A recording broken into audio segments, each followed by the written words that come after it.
Hi, it's Steve Hargadon, and welcome to the Emergency Home Learning Summit. Our guest today is Sugata Mitra. Welcome, Sugata. Hello.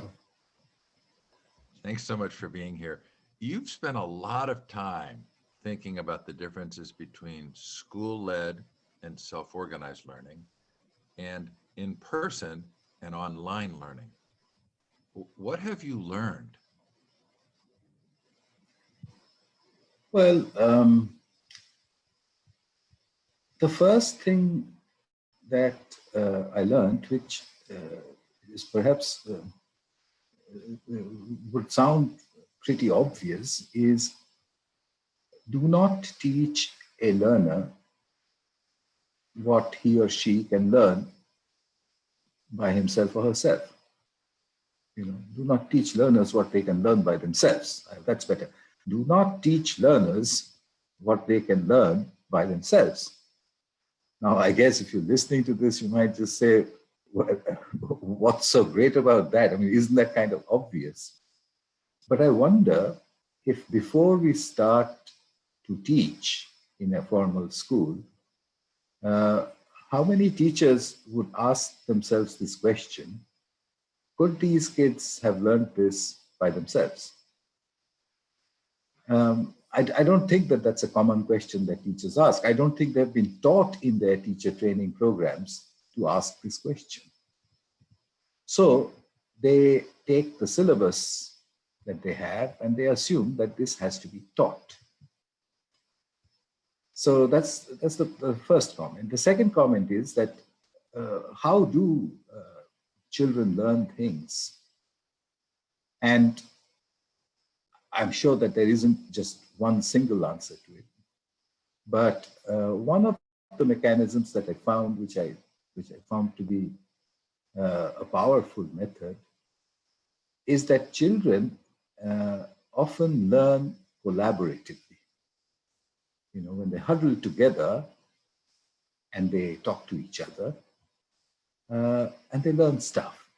And one child says to the other, "Hey, did you know this?" And the other guy says, "Oh, I didn't know that." And a little piece of instruction has just gone through.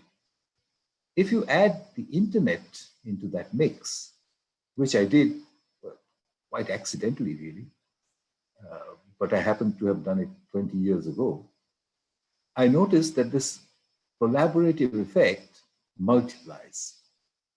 And children begin to learn things really quickly. Learn what? Well, they learn what they want to learn, obviously. Because if you're not supervising them, and if they're with the internet and with each other, nobody sets the agenda. They set the agenda themselves. So they might, just figure out where can I buy, cheap shoes, and they might start looking it up and whatever. But it doesn't stop only at these little factual things. It could also be deeper. It could be questions which would not, appear in a child's mind, but once it is presented, would absorb them. To give you an example from a school in Harlem, New York, several years ago, why do dogs chase cats? Now, once that question came up, it actually came up from a child. And once it came up, then I said, well, honestly, I don't quite know the answer. And then all the children kind of started to talk all together. And I said, hey, guys, hold on. Does anybody know the answer? And then, the self-organized learning environment, as it is called, took over. I said, why don't we look it up on the internet and find? And the answers were quite amazing. Somebody made a film on it, actually. But anyhow, I was talking about the power of questions to drive the process. So this is what I learned as the second thing in self-organized learning. So then if you put the two things together, don't teach learners what they can learn by themselves, along with that, a powerful question will draw learners into collaborative environments. If they are in collaborative environments, will pull them to learn together. If you put the two things together, you get a kind of an obvious thing. Why don't we convert a curriculum into questions? Can we make attractive questions out of a curriculum? And that's something I spend time on, quite a bit. I look at curricula from different countries and I take kind of lines out of it and say, could I make a question out of it? It's not as easy as it might appear. Some questions are obvious, but others are not so obvious. I mean, a curriculum might say, teach children how to solve quadratic equations. And then I'm thinking, okay, now I want to make this into a question. What on earth will make an interesting question about quadratic equations? But actually, you can make one if you're a good math teacher. But the thing is, it takes time. And again, the system doesn't have a method or doesn't actually encourage converting the curriculum into questions. The advantage of converting a curriculum into questions is that it automatically provides the child or the learner with a reason why they are dealing with the subject. So if you said your curriculum tells you, according to your curriculum, you must learn trigonometry. As opposed to, if you were to start by saying, we need to find out how our smartphones know where they are. So the children might then say, what's that? They'll say, take your smartphone and you just say my location and it tells you where it is. How does it know? And then if you do a soul around the internet, well, you'll end up with trigonometry anyway. But this time the children have a reason why they're, doing that researching. Teachers who have been following my work sometimes make the mistake of making, absurd questions. If you'll excuse my saying that. A trigonometry question might be, let's find out what trigonometry is. But the reaction to that from almost any child would be, can I go home? Or something like that, I mean, I don't want to find out what trigonometry is. I never heard of that word before. So, making the question is an important part of how to deal with it. So anyway, long answer to your little question. Children can learn by themselves. Don't teach them what they can learn by themselves. Convert what you want them to learn into questions and then hope for the best. When we talk about the history of education, we often refer to the influence of Prussia and the changes in the United States in the late 1800s. But it seems like the British colonial education system actually provides a significant insight into understanding why schools exist. What do you think about that? Well, it's a difficult topic. It's a difficult topic because it troubles me. And I'll tell you how it troubles me. There was a time when I would have sort of instantly leaned forward and said, let me tell you all about how horrible it is. But the thing is, I'm not so sure anymore. When I look at the reasons for why such a system might be needed. Well, let's take an example from my country. So there you've got this little country, Britain, and it arrives on the shores of this great big country, India. They can never send enough people to be able to rule that big country just by themselves. So they've got to use the local people to do all kinds of things. If they have to use the local people for all kinds of things, I'm not going to say they need to teach them to do those things. They might already know, because after all, they in that other country are already in some system. So not that. But you've got to make sure as a colonizer that these other guys are going to listen to you and not disobey you. So you will start with a system where you take children and you tell them it is necessary not to disobey orders. In order for society to function properly, there are people who give orders, there are people who receive them and carry them out. And this is very necessary. So what are you doing then? What you're doing is you're preparing a population to do things for you that you and your friends together cannot actually do because there aren't enough of you. That's what happened in the case of Britain and India.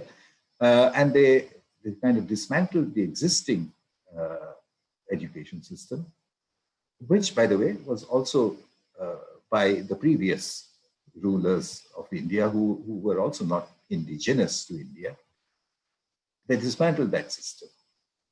Then they found an almost underground system, which was the old indigenous education, which was mainly based on philosophy more than anything else, which was the Vedic, the old, people often call it Hindu, but I don't want to use that word.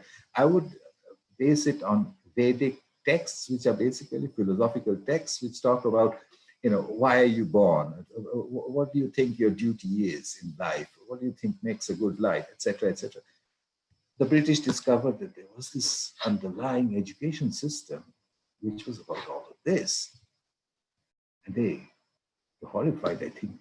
They dismantled it immediately and replaced it with a set of, well, not religious, but logical value systems. What was the logical value systems? Do the right thing. How do you know what the right thing is? Somebody will tell you. So that was the system which fell into place. And it had the desired effect. It worked for 200 years in India. It continues until today, where instead of the colonizer, you now have the bureaucratic administrative system. Okay, they don't think of themselves as colonizers. But you know what? I think anywhere, they like power. They wouldn't be in that job if they didn't like power. It's a pretty rotten job otherwise, the administrator's job. So they, so they like this, and therefore, again, the education system can be of use to them if it's, engineered in that way. So colonial education has a purpose, and if you want to put it in gross terms, I would say what was the purpose? What is perhaps the purpose even now? To produce good quality servants and housemaids, and to make sure that not too many people aspire to be anything other than those two. Okay, for obvious administrative reasons. And I guess if you look at almost any democracy, and if a politician would, in a relaxed moment, think of the ideal population of people that he would like to have in his or her constituency, say, I'd just like decent middle-class people, not too rich, not too poor, not too ambitious, not too unambitious, doing the right things. And who will tell them the right things? But I am here to do that. So this gives us kind of a basis for why we have that sort of education system. It's easy enough to talk about it and laugh about it, but I am troubled by it because something in my mind says, okay, so you've done, screaming about this education system, but do you have an alternative? What is that alternative? How is it any better than what's already there?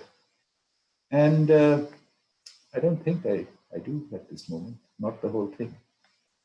So to that extent, I would say that yes, you heard my criticism, but you haven't heard any solutions from me. So what is it worth? So, does it help at all to look at the way in which food is produced and distributed? Food is an important essential commodity for us for our health and well being, but it's not structured and managed the same way that learning are.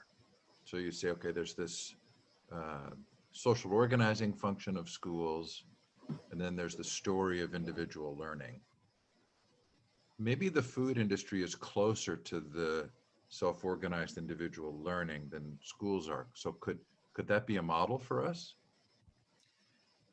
It could be if we take uh, a model or an example where the food distribution industry actually is doing everything that it was meant to do or it should do. Uh, in many of the developing countries, I don't think that situation exists.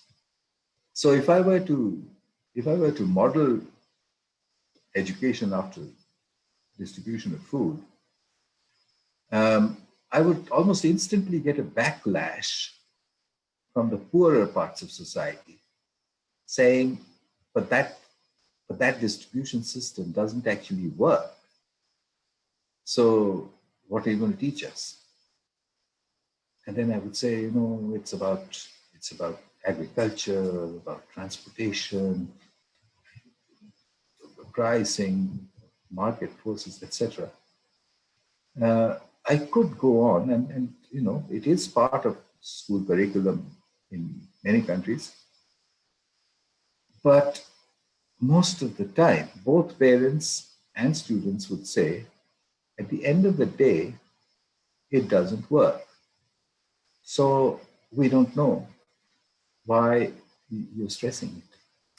So coming back to what should we do about food distribution as a basis for education, but we have to take a country where it works perfectly well. If we can get one, and if we do, then maybe you can make an example out of that. But for the average country where it doesn't work, I don't think that strategy is going to be of much use.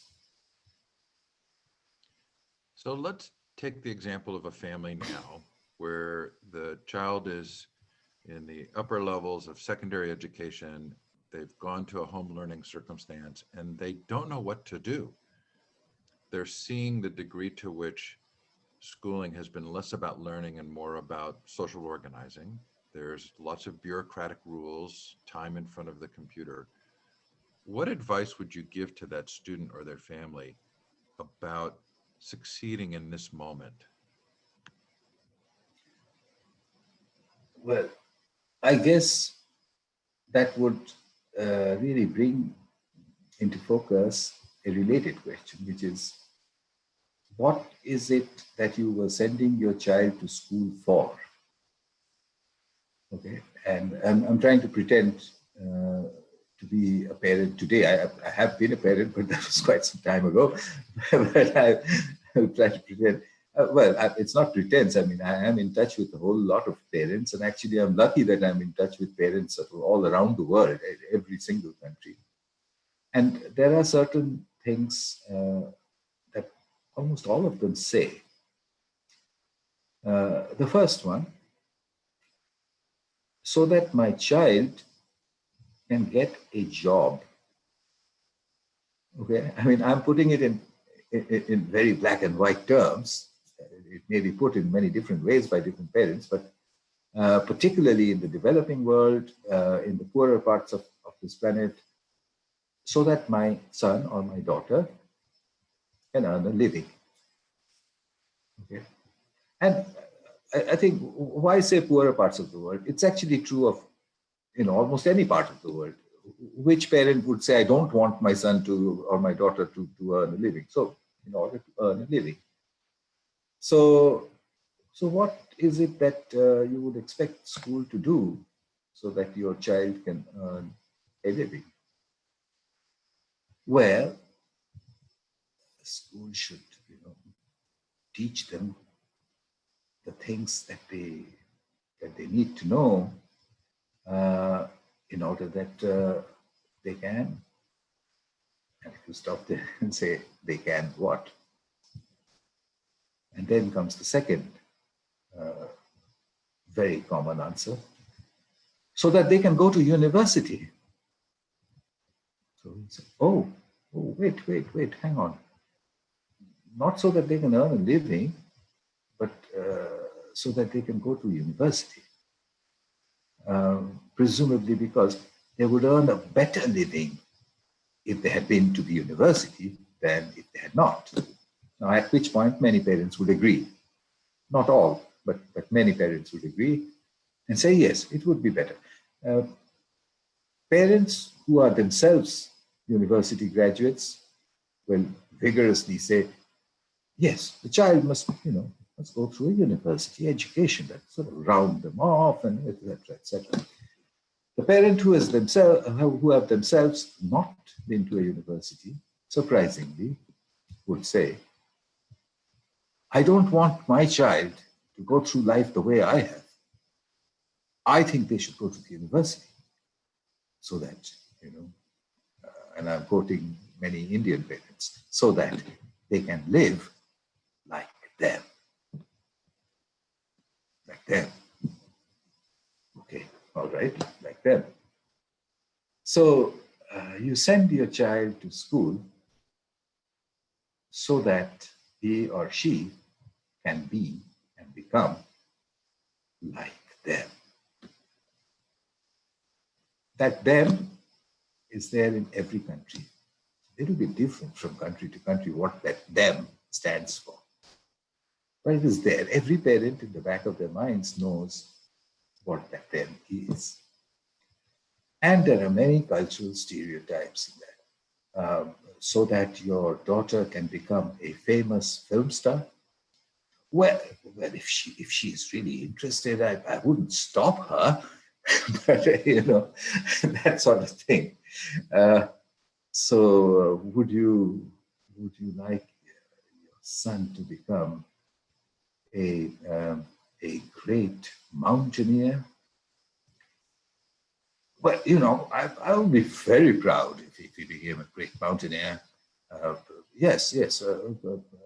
And then perhaps one of the parents, perhaps the mother, perhaps sometimes the dad said, well, but I mean, he could also be an engineer, on the side, and he could do his mountaineering, and we'd be very, very proud if he became a famous mountaineer. But you need to have the fundamental stuff with which you can, and he said, you can what? Earn a good living. And you can hear the subconscious saying, and be like them. So this is, I think, why children are sent to school by their parents. Okay, they might put it in many different ways, so that he will learn mathematics, so that she will learn physics, etc., etc. But those would be subsidiary to and become something that earns a living and lives like them being an undefined human condition. Schools sometimes can take advantage of that. In the case of colonial education, them were the rulers. In India, they're called sahibs. Sahib was the name for the white ruler. And if you went to a good school, then you would come out and you might look and behave and be like a sahib. It could be of great value to the parents if that happened. So that was them. In another society, in a capitalist society, in a money-driven society, like much of the Western world today, it might be that you can make a success of yourself. A success? Yes, a success, which means you would have lots of money. That's kind of given that success involves having a lot of money. Uh, a lot by whose standards? But a lot by world average standards. Okay, it might vary from country to country, but you must have a lot of money. Okay, what else? You must have a wonderful family. You must have a lovely home. You should be gainfully occupied. And so, what should school do? Well, school should, foster these qualities in you. And then you should go on to university so that you can be, a few miles ahead of all those other guys who are not in the university, and then you make it. So, in this whole milieu of becoming something, making your child something, I tried actually to figure out what is it. Is there anything that's really fundamental that every child should be? And I have a formula. I'm going to offer this formula to you. It's a 3-point thing. It's very simple. Your child should be happy. Your child should be healthy. And your child should be productive. Now, the third one, productive, is obviously, it's a very wide word. What does it mean? Productive, meaning that they would, let me put it this way, that they would contribute more to society than they would take from it. Suppose I were to make that as a definition. Just a little bit, contribute just a little bit more than you take. Maybe that could be a definition of productive, whatever it is you want. The other two are actually deceptively simple. Happy. We don't know anything about it. Do we? Happy. We all know when we feel happy. We all know when we feel not so happy. But we don't know what that is. And we've been chasing that idea thousands of years across continents, across countries, trying to figure out what does happy mean. So we don't know. We want our children to be happy, but we don't know what that means. Healthy. Well, now you say, well, there you are, we gotcha there. That's easy. Healthy means what? Well, all the parameters have to be right. What parameters are those? Oh, we know all those parameters. We've been through thousands of years of, civilization, and we figured it all out. Blood pressure, blood sugar levels, endocrine levels, blah, blah, blah, And if all those numbers are okay, you're healthy. But is it at all possible that all those numbers are okay, but you're in a coma? Well, that happens, but it's only 1 in a million. It's got nothing to do with health. Oh, okay, so those numbers, once in a million, they don't work.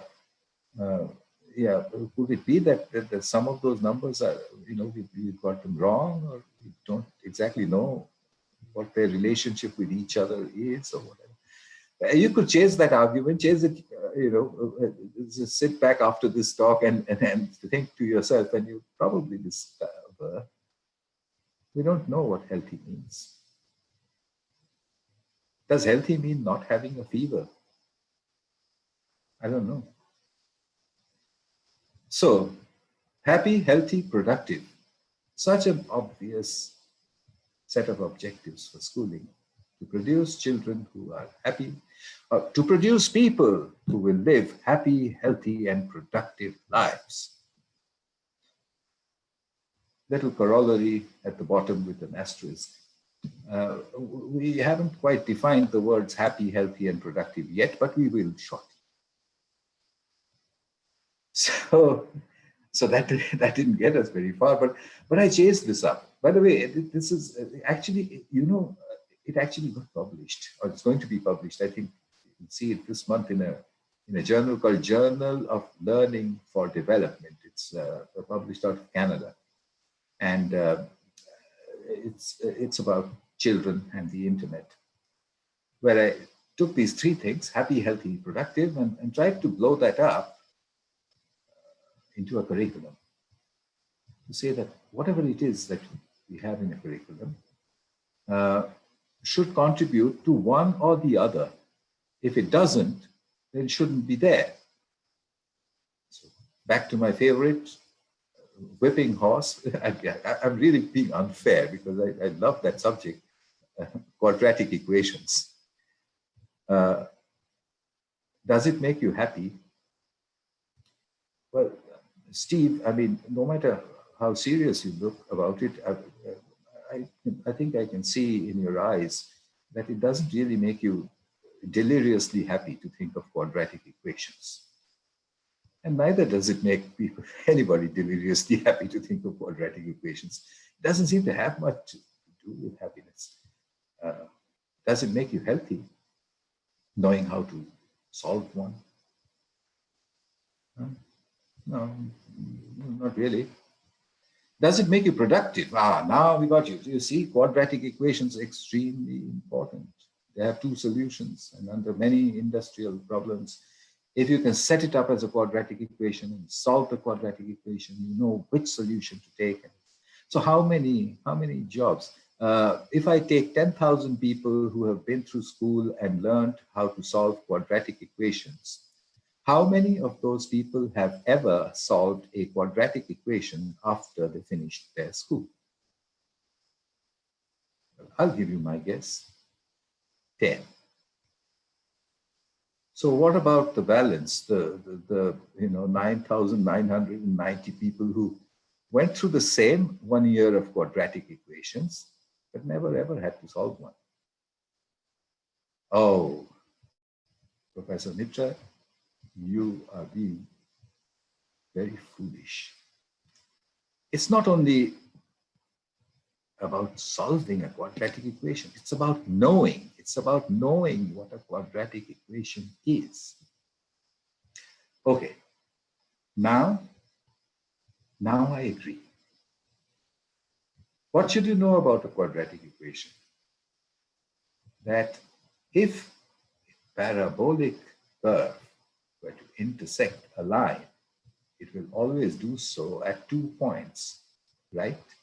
And your class will say, yeah, of course, if it's a curve like this and if there's a line, it's going to intersect at 2 points. But there's a way to figure out where those 2 points are for any curve and any line. Any parabolic curve in the universe and any line in the universe, there's a way to figure out where they'll intersect. What you have to set up is called a quadratic equation, and there's a way to solve it. Do I need to teach everybody how to do that? Or should I just stop over there? I don't know. I think the schooling system needs to rethink about this. Because in today's world, you could pick up your smartphone and ask Alexa or Google or somebody to solve the quadratic equation for you, and it will do it. You could even ask, what is a quadratic equation? And it will tell you. So that brings us to a really difficult situation. That yes, happy, healthy, productive. But what do I need to know in order to be happy, healthy, and productive? What if I told you that the answer today is nothing? Nothing at all. Really? Well, go out there into the slums, go out there into the tribal societies, go out there into the mafia. In any city, in any country, anywhere in the world, you'll find happy, healthy, and productive people in there who don't know anything because they never went to school, or they barely went to school. or they went to school but don't remember anything about it.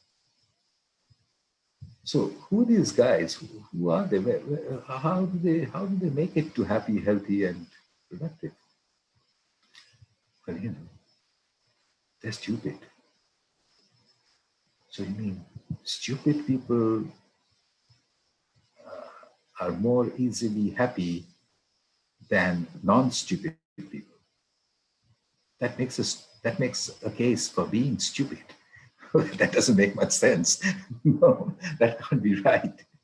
So who are these people? They're called street smart, right? And what's a street smart guy? Street smart guy just picks up whatever happens to him, and something in his brain distills all of that into mechanisms by which he lives or she lives. As they get older and older, they're even called worldly wise. And they don't have a formal education at all. We don't like them. We distrust them. And by the way, they don't like us. Them educated folk, they don't like us. So, what is this? To my mind, it is two educational systems at loggerheads with each other, both capable of achieving the objectives we set out for: happy, healthy, and productive. Can we look at both sides carefully and see if we can interact, if we can integrate them together into a single system so that we don't have this loggerheads situation? So that the street smart guy does actually think that school isn't that bad. And so that the Harvard and Cambridge educated, successful young woman doesn't think that the street smart fellow down the road is a useless slob. Is it possible to create an education system that can give us this merger? I think the internet will be crucial to such a merger. Look at the internet. Look at what it does with children. Look at my work for 20 years, what I call a self-organized learning environment where children collaborate together around the internet to find the answers to difficult questions. Well, isn't it a long description of street smart in this century? The street smart guys just got themselves a powerful instrument, the smartphone. It'll tell them everything. So, do they need to know anything? No. But having said that, let's look at the brain itself. It's not so simple. If you Google something once, you don't normally Google it again. Even a few days later, you don't Google it. Why is that? Because you remember. When we are presented with stuff, with information, our brains does three things with it, as far as I can tell. First, it decides if that piece of information is useless. If it is, it forgets about it. Second, it decides if that piece of information is worth keeping for a little bit of time. If so, it keeps it in what's called the short-term memory. And third, if it decides that this is really important, this is really important for my life, for my family, for the planet, then it puts it in another part of the brain, somewhere inside, the long-term part, where it's kind of codified and, you know, moved into boxes, attached with each other, just like what they try to do in school, except that the brain does it really fast, it does it by itself. And by the way, there is also a fourth part. I should have said four, I said three for a reason, because nobody understands the fourth part. There are certain kinds of information which, when the brain receives it, it codifies it into some really peculiar transformative form, changes it completely. And then it puts it away into a place which is inaccessible as far as we know. That place is called the subconscious. We have been trying to figure out why it's there. It pops up in our dreams sometimes, taking everyday objects and showing them to us as something completely weird, something completely different. But anyway, back to street smart. When the street smart guy solves a problem, his or her brain decides where in these four sections that information should be kept, if at all. So therefore, there's learning going on. That is the reason why by the time that guy is 70 years old, he's called worldly wise. Because he's got a brain that is truly learned. It's learned from life, from experience, from all over, from everything. And these days, increasingly from the internet. It's condensed all of it and put it together. It's just that what's the difference between that guy and the guy who went through school and university? It's just that all the knowing was not condensed into the first 17 or 20 years of life. It was spread across the entire life. That's all. And why do we want to squeeze it all into the first 17 years? That'll take us back to the colonial times. If you do it for the first 17 years, then you have a young man or a young woman who is 17 years old. Schooling's over. Why is it over?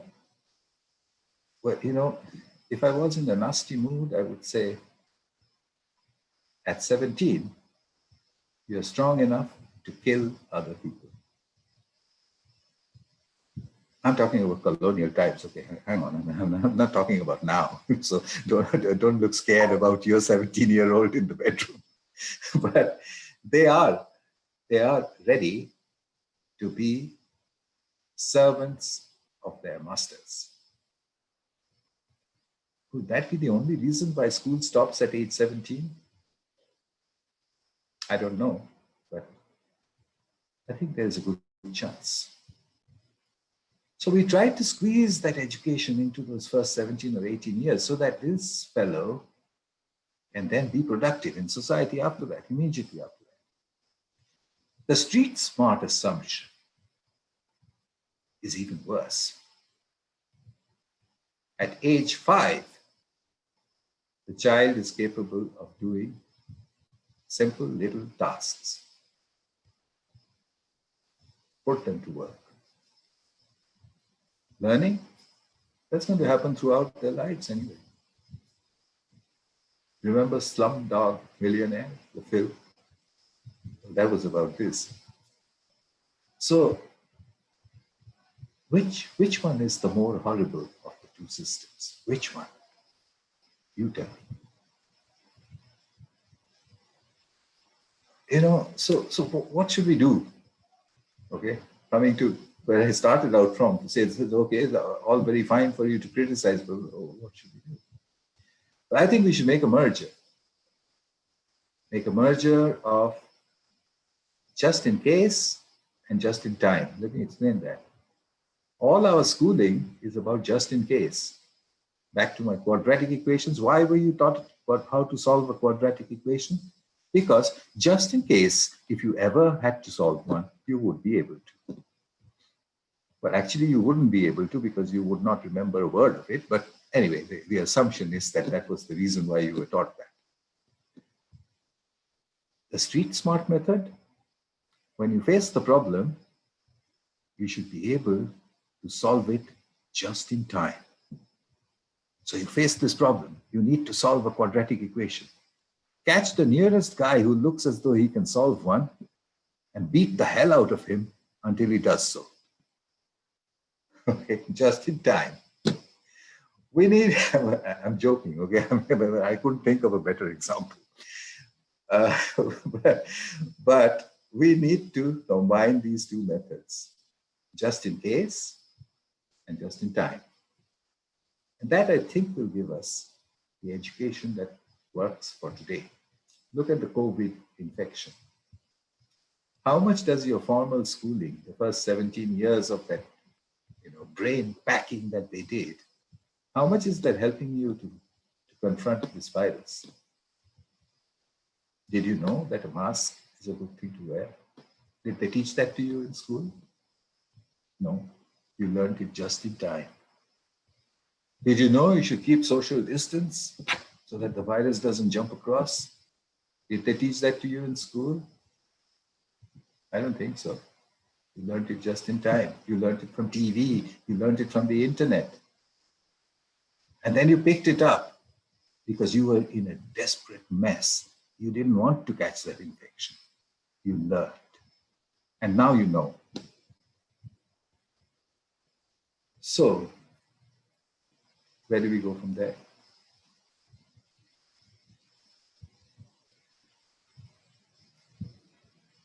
Are you seriously asking me? I mean, I go back to the food analogy because you might like Vietnamese food and I might like Thai food. You might like Mexican food. I might like hot dogs. And I could go to culinary school, and you could go to a food service organization. There's a variety and there's diversity without a system. So I guess the question I'm left with is, if we're looking at the system and finding its flaws, is the solution to create another system, or is it to figure out how to allow things to happen in a more free market kind of way?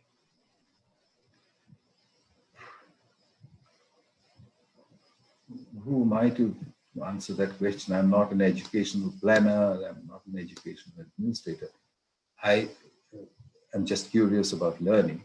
So I can't give you a yes or no answer, but I can tell you what we should aim for and drag me back into happy, healthy, and productive, even though we don't know what each of those words mean, but we have a gut feel. Let's work towards that. Happy, healthy, useful. Within happy, healthy, useful, there's a problem.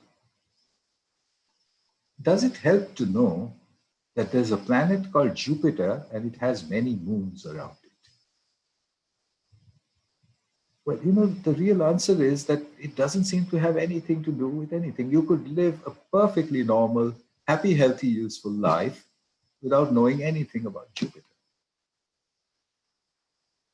But it's awful. It's horrible to think that we know that there's a planet out there called Jupiter with lots of moons around it. It's horrible to think that there will be people growing up and we're not going to make the slightest attempt to tell them this. Why? Because there are some things that it makes you feel good to know. It feels good to look up at the night sky and say there are stars, there are galaxies, it's the Big Bang, it's 14 billion years old, and there are planets, there are moons, there might be life out there. Why do we chase that dream?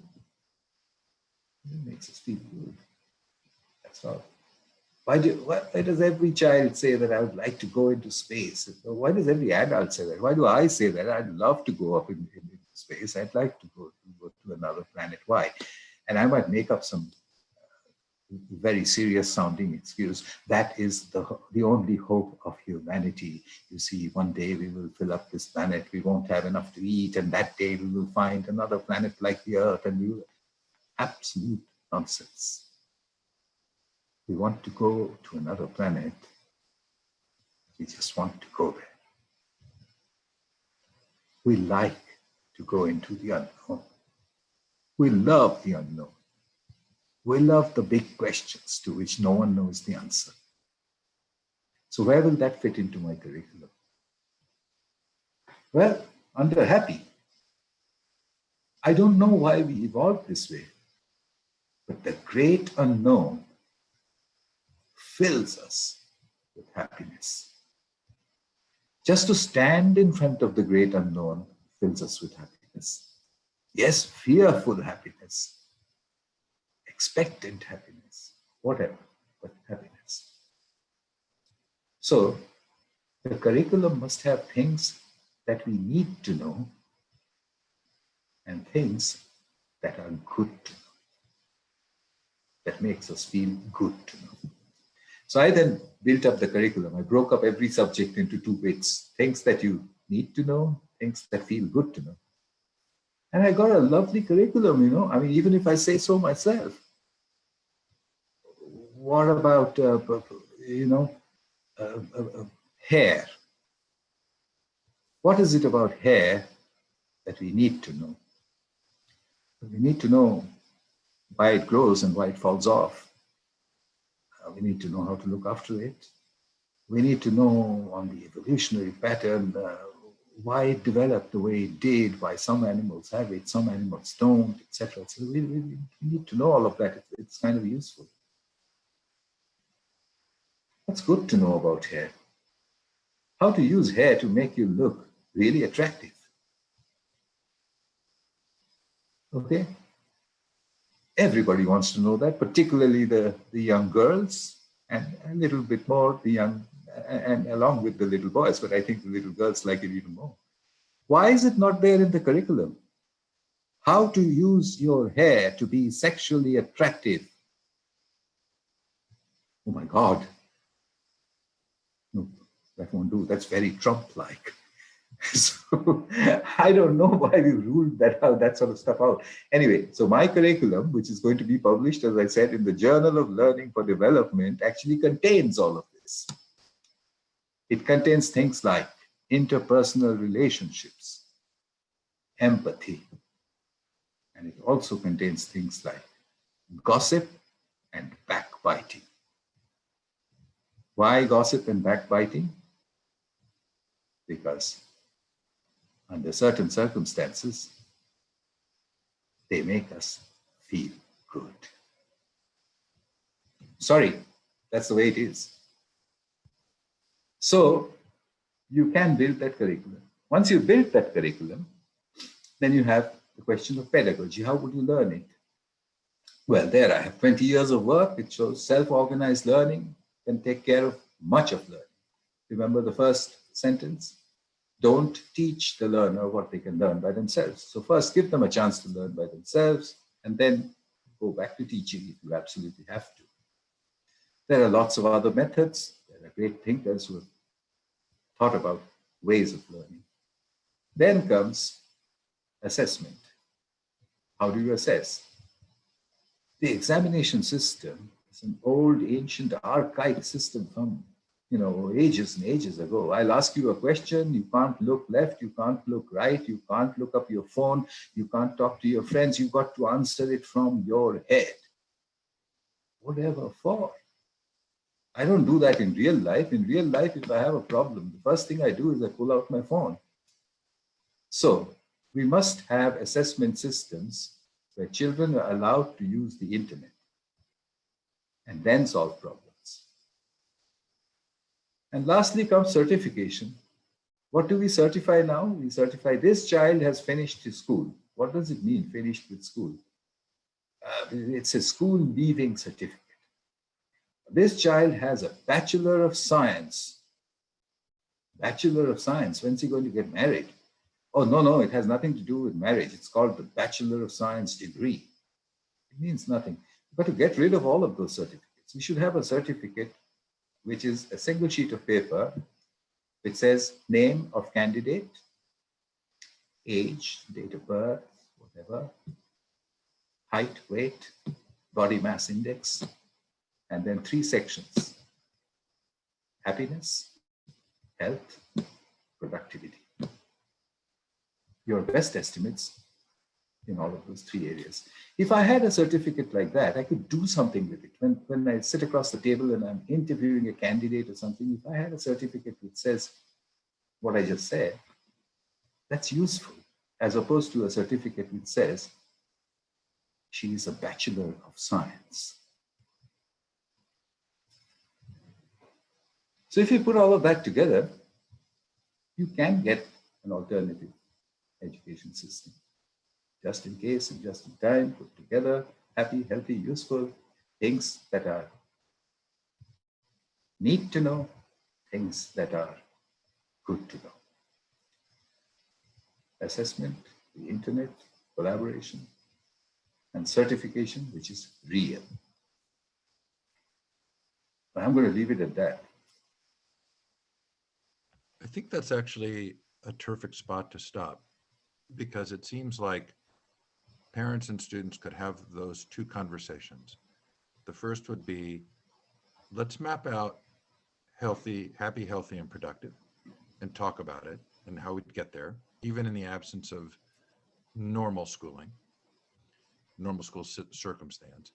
And then what are the things that you need to know, and what are the things that you would like to or are good to know? That would be a great conversation for parents and children right now. Thank you, Sugata. Right. Thanks, Steve, for having me.